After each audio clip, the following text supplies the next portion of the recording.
Happy Friday, Floss Tube. It is Friday, June 28th. My name's Caroline. Welcome to my Stitch With Me video for this Friday. I was set to record for the last half an hour, but we had a rather huge thunderstorm just roll through, and we don't have an attic space in this house, and I record up here in my bedroom stitching spot, and so the roof is, the rain is quite loud on the roof overhead. So with a major thunderstorm like that, it would have been just a bit too loud to try and talk at the same time. So as you can see, I've got my Northern Expressions needlework piece back on the floor frame for this Friday's video. And I did a little bit more work this week on this section here. So probably put 2 more lengths of floss in this section. I also completely fixed the little segment here that was wrong, that I'd ripped out last week, and I was able to salvage and reuse probably 3/4 of the thread that I'd picked out there. So that felt good to get that fixed. In case you did not watch last week's video, or you just like a little bit more information on the piece, this is again, like I said, a Northern Expressions needlework piece. She's a Canadian designer from Port Dover. And where's the picture? Where did it go? Shuffle, shuffle, shuffle. Here we go. Here's what it will look like when it's all done. Rather stunning.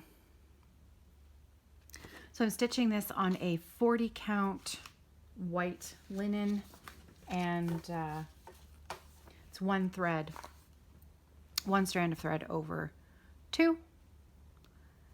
I'm using two of the called for Dinky Dye silks, as well as one skein. The thread that I'm stitching with right now, this color, the darkest color in my chart, is, what did I do? Oh yeah, oops, that one's not supposed to have a stitch there. Let's just take that out.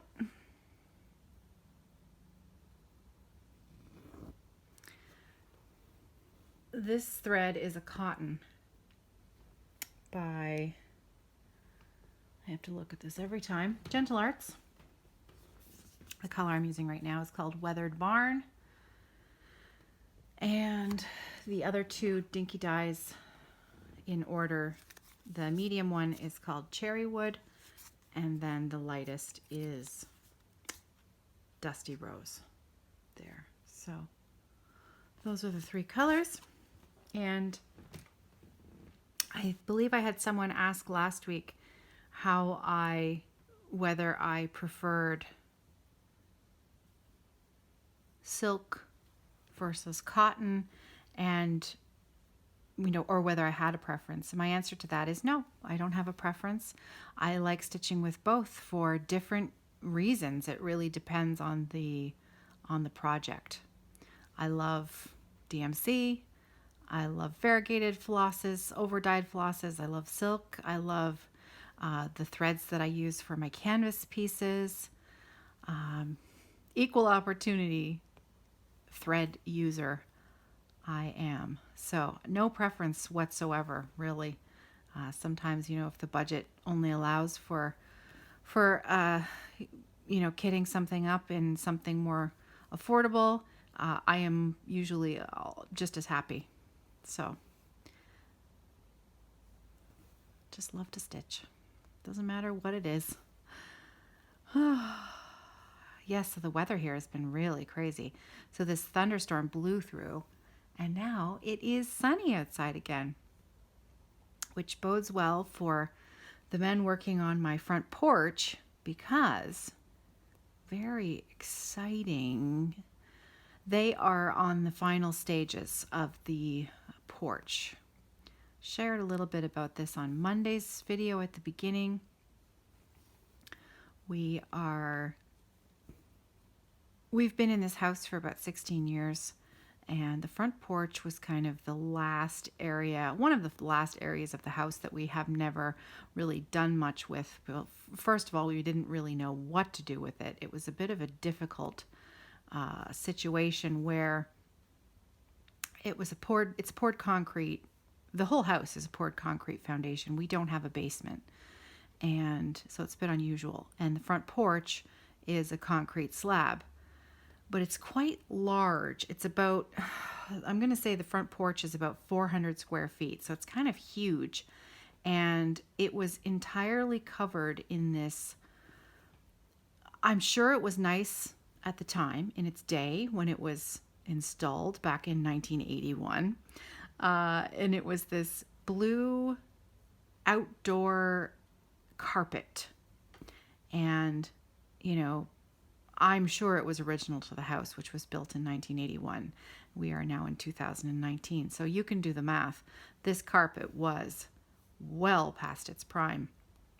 But, every time we would talk about what to do with the porch, we just couldn't decide, because it was a large area. We knew it was going to, cost a number of pennies, and we wanted to do something that was going to, be something that we would be happy with forever, for the length of time that we own this house, and then for trying to sell it, in the future, and having something that would remain beautiful. But it's a concrete slab, and it wasn't in entirely the best shape. So we toyed with, should we put tile down on it? Should we put decking on it? Should we, what should we do? And, the clearance for the front door, we didn't really have a lot of, there wasn't a lot of wiggle room, unless we, were to completely demolish the whole thing, the whole block, and start over again. But that really was, you can imagine that would just be prohibitively expensive. And frankly, we like to try and fix things if we can. So anyways, the company that we hired, they're called Concrete Solutions. And what they do is they pour they don't even pour, they put a very thin layer of concrete over the top. I'm making this sound very simple, because actually the preparation work that went into the porch before they were able to put this concrete down was extensive. They really took about 3 days for them to sand it. They cleaned it, they sanded it down, they they patched some cracks, they just made the base of what they were going to be working on top of as nice as possible, so that their work on top would have a solid foundation. So they did a great job, and then they put the layer of concrete on top, or cement, or whatever it is. I don't know what it is. They're the pros. And then they used these kind of rubber mats that have a design stamped in them, and then they work their way across the surface area, putting the design into this little layer of concrete. And then the step that they're doing today is they've added a little bit of color to it, and then they are going to put a layer of a sealant on it, which sort of finishes the whole thing off.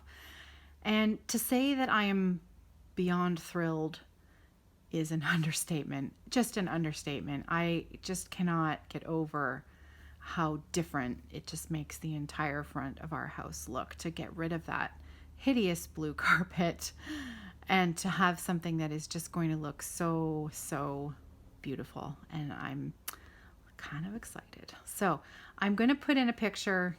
If I remember to do it, I'll put in a picture at the end of them doing the stamp work, kind of when they were just at the beginning of doing the stamp work. It's been a really interesting process to watch.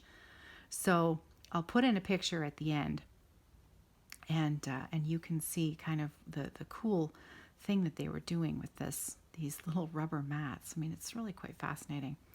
But anyways, John and Nicholas have headed up to the cottage for the weekend, and the plan is that they will be coming home on Monday, which is Canada Day here in Canada where I live, and he's going to move our outdoor chairs back onto the porch on Monday when he gets home, and we will have our inaugural porch sit with a cup of coffee when they get home on Canada Day. So I'm kind of excited about that. Very much looking forward to that. They left bright and early this morning, so they should be there. What time is it now? Yeah, they should be maybe almost there now. It's 1:30 in the afternoon here on Friday. And I have some other interesting news for you. We the neighbors, the owners of Sasha the cat that I adore, the little neighborhood gray and white kitty who comes and has a nap and a snack over here most days of the week. Well, her owners are traveling to India this summer for 5 weeks. Well, I bet you can imagine who was raising her hand as quick as she could and said, "Do you need anyone to take care of your cat?" So guess who is going to come and live with us for 5 weeks this summer? So, it's kind of all things work out, right? Because it just so happens that I'm probably going to be living here for most of the summer. And the odd night, if I manage to go up to the cottage for a night, well, Sarah will be here.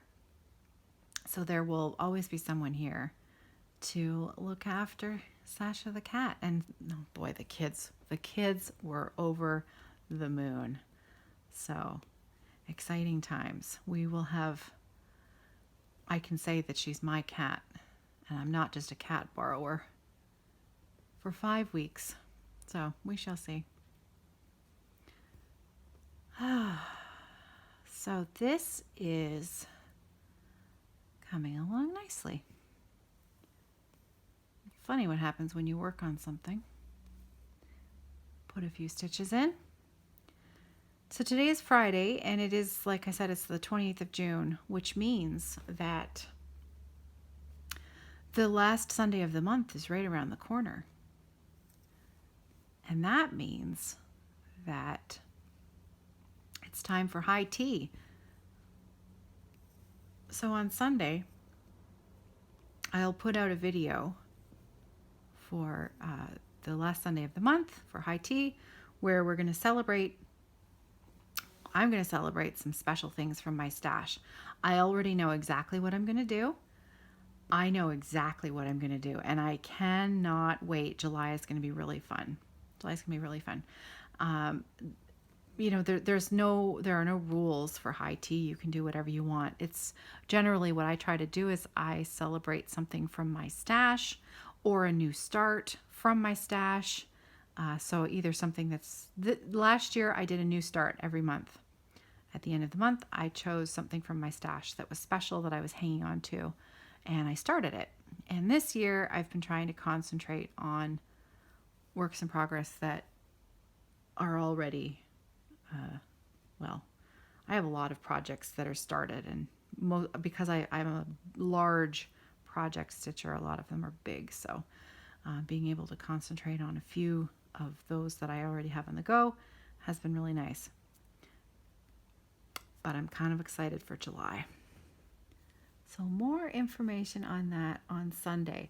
I do also always do a giveaway on the High Tea Sunday, and it'll be a pattern and a small notions pouch with a needle minder. I'll give that away. I feel like I talked really fast and I told you all my news in the first 15 minutes of the video. So, StitchCon. StitchCon is going on this weekend. So I've been seeing, I've been chatting with a few people. Well, one friend who's there, Kyle, Stitching and Sound. He's there, and I haven't talked to him in depth because he's too busy having a good time. But it does sound like he's having a great time. So I'm looking forward to seeing everybody's pictures and catching up with the news of what's going on in the world of StitchCon. Okay, here we go. There, done. Does anyone else do this? Wind up your extra floss. I wrap it around my fingers just to keep it tidy, keep it from getting knotted. It's just such a habit. I've been doing this probably since I first started stitching, and then I'll just put it on top of my little notions pouch that holds all my thread until I'm done stitching for the day, and then put it away. However, I'm looking beside me and I can see, do you want to see something funny? I have this little stack beside my stitching spot, and I'm looking at that, and I know exactly that is for my O Canada design, because I quickly took off O Canada to put this on last week to work on, and I thought, oh, I don't want to put my floss away because next weekend is Canada Day weekend, and I really would like to work on my O Canada piece to celebrate Canada Day. So I'm looking beside, and it's funny, you can look at a little stack of floss and you know exactly what project it's for. And then next to that is a spool of red that I know is for my Blackbird Designs Loose Feathers, the winter chart. So all three of those are lined up. I've got my floss for this one, then my O Canada, and then my winter Blackbird Designs lined up to each other. So I think it's time maybe I put a few things away. We do the same thing, right? We think that we're going to have so much more time, or we're going to be able to finish so much more than we actually can finish or accomplish in the amount of time that we have. I like to think that that's just optimism and not fooling myself. So I'm going to look at that in a positive way instead of thinking that I'm maybe just a little untidy. Am I in the right spot? I think I am. Just gonna check. Yep, that side. Sometimes I get turned around after I put my thread in. I will usually have someone ask, so in case you're just watching for the first time, the frame that I use is a Hearthside Craftworks frame. They are a company in Calgary, Alberta, Canada. They have a website, www.hearthside, and that's HEARTHSIDE, Hearthside Craftworks. I have a link, I have started putting a link to their website in all of my drop-down boxes below, because it's a question I get frequently. What kind of stand do you use? So this is the one I use upstairs. It's a lovely, lovely, lovely floor frame. It, as you can see, it swivels. Now it's a little squeaky because I've got it's at least 10 years old and I use it every day. So it flips seamlessly. So I'm, able to easily access the back, and beautiful craftsmanship. They're handmade. They're solid oak. Love it. Worth the money, in my humble opinion. Again, my opinion. there's lots of other stands out there. I also use K's Creations. That one always gets me because it's K's and then Creations is spelled with a C. It's not a K. Sometimes I say, oh, it's spelled with a K. It's not. It's not Creations with a K. It's with a C. And I have a few of those. And I am still toying with the idea of ordering a lap frame from K's Creations. I do have a birthday coming up, and I am considering spending my birthday money, maybe combining some birthday money and spending it on a Hearthside lap frame. A few of my friends have bought them. Frankly, they've bought them on my recommendation and because of the floor frame, and they love them. And Miss Patty's daughter has one, Carrie. So Carrie brings hers to the stitching retreat at the Elmhurst, and I always kind of look at it longingly, and I think, oh boy, that's such a nice stand. It's really hard to justify it though, because I own lap frames. I don't need a lap frame. This is definitely a want. Definitely a want. So, I think this is why I've sort of been hesitating from just going on and ordering one. It's difficult for it to not feel a little bit gluttonous, I think, when I already own frames and I should just use what I have. So, I don't know. I know I could probably sell the other ones, but they're a bit old and I still like them. I like having multiple projects on multiple frames. I don't know. Listen to me. I sound completely spoiled. So I'm going to move on to talk about something else. I'm getting sick of hearing myself talking about it. Isn't that funny? Sometimes you think, oh, just be quiet already. All right. What else can I tell you about? Oh my goodness, I can tell you about the dessert that John brought home yesterday because this was quite funny. My favorite dessert ever is my mother's strawberry rhubarb pie. And the last couple of years, either last year or the year before, see, it pays to say these things on video because I said this a few years ago on a stitching video and my mother heard me say it. And she made me a pie. She made me pie for my birthday that year because I'd said on one of my Stitch With Me videos that it was one of my favorite desserts ever. And she heard me say it, and then she made me one for my birthday, and it was so exciting because it is the most delicious thing ever. And it's a strawberry rhubarb pie with a crumble on top, and hands down, my mother's is the best. And John came home yesterday. He had to pick up a dessert to take to, they've been invited over to the neighbor's cottage for dinner on a different island when they're up there this weekend. So he was going to pick up a dessert to take with him.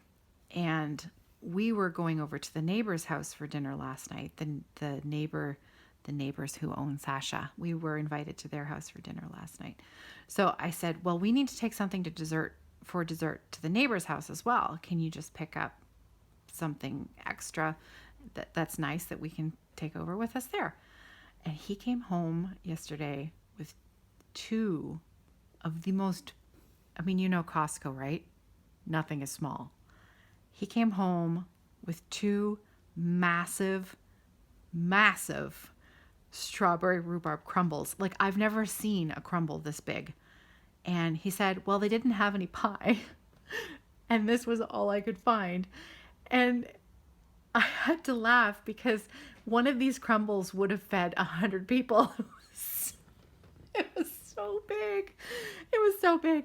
And I said, well, it looks delicious, honey. Thank you so much for picking up dessert. So we took one to the neighbor's house last night, and of course, her children only wanted ice cream, so they didn't even eat any crumble. And Nicholas didn't want any crumble either, so he just ate ice cream. So the only people who had crumble were the three adults. And the neighbor's wife said, "Oh, I just want a really small piece, please."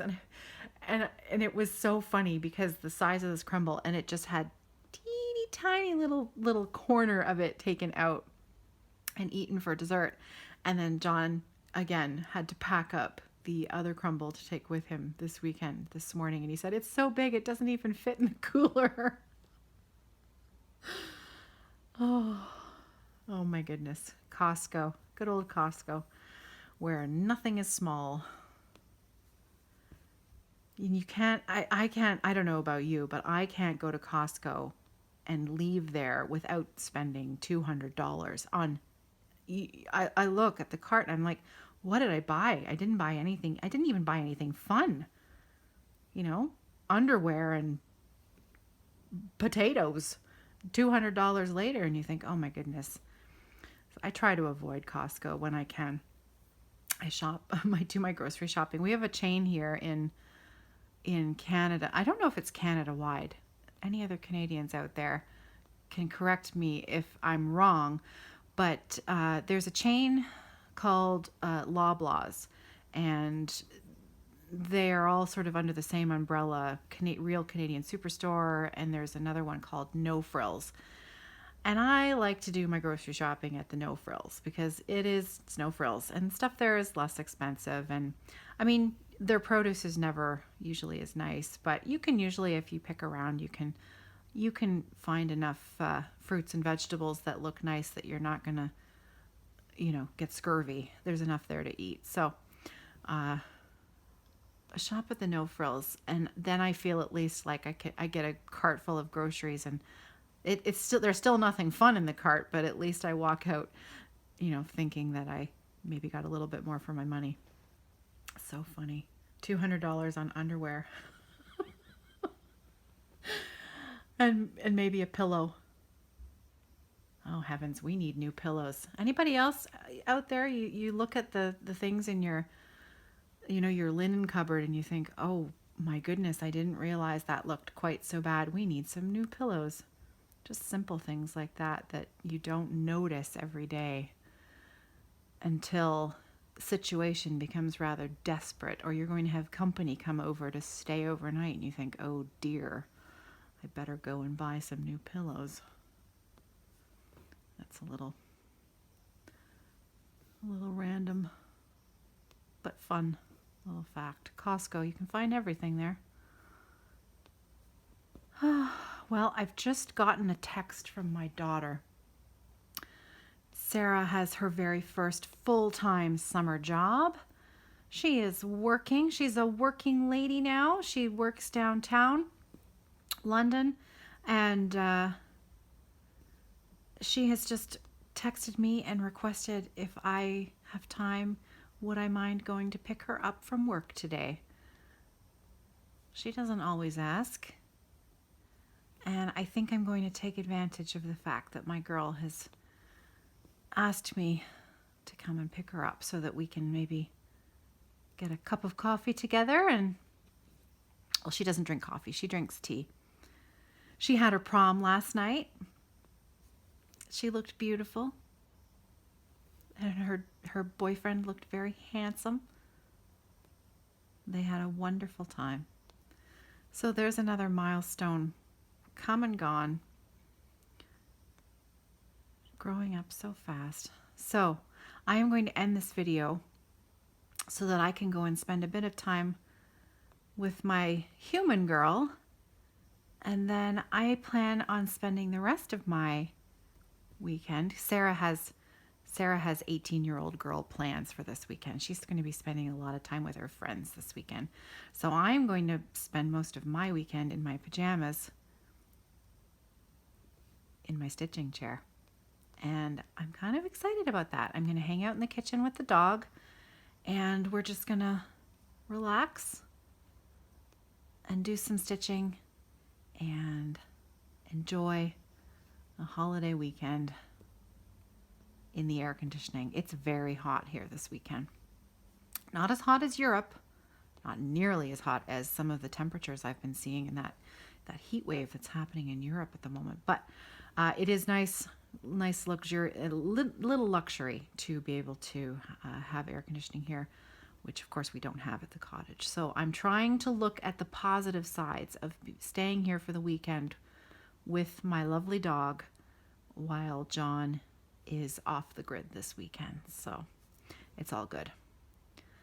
So I'm going to sign off. I will see you on Sunday. I hope you'll join me for high tea.